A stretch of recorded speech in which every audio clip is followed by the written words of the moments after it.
ត់ក្នុងផ្ទះមួយតែបេះដូងមិនស្មើគ្នា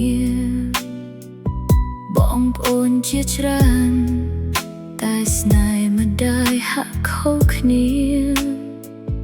អ្នកត្រូវបានស្រឡាញ់អ្នកទៀតត្រូវទ្រាំស្ងៀម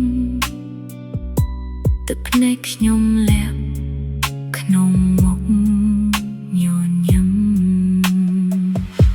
ពេលបងបានអ្វីគេក៏សរសើរតែខ្ញុំធ្វើអ្វីក៏មិនត្រូវចិត្ត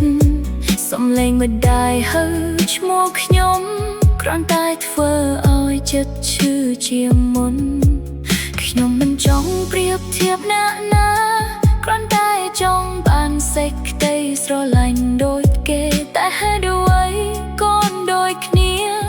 បែរជាមានតម្លៃមិនស្មើគ្នាស្រឡាញ់ក៏មិនស្មើគ្នាឈឺណាស់ដឹងទេខ្ញុំក៏ជាកូនបាយដែរហេតុអ្វីខុសគ្នាទឹកភ្នែកខ្ញុំហូរតែគ្មានអ្នកមើលឃើញមានតែភាពឯកានៅជាមួយខ្ញុំស្រឡាញ់ក៏មិនស្មើគ្នាខ្ញុំទ្រាំស្ងៀមទោះបេះដូងខូចក៏មិនហ៊ាននិយាយខ្លាចបាត់សូម្បីតែស្នាមញញឹមពីដែលខ្ញុំនៅតែស្រឡាញ់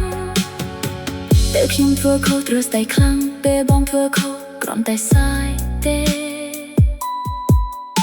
ខ្ញុំកាន់តែព្យាយាមកាន់តែខុសហាក់ដូចជាមិនមានតម្លៃសោះយប់មួយខ្ញុំអង្គុយសួរខ្លួនឯងតើខ្ញុំកើតមកដើម្បីអ្វីបាក់ស្នេហ៍ក្នុងផ្ទះមួយនេះ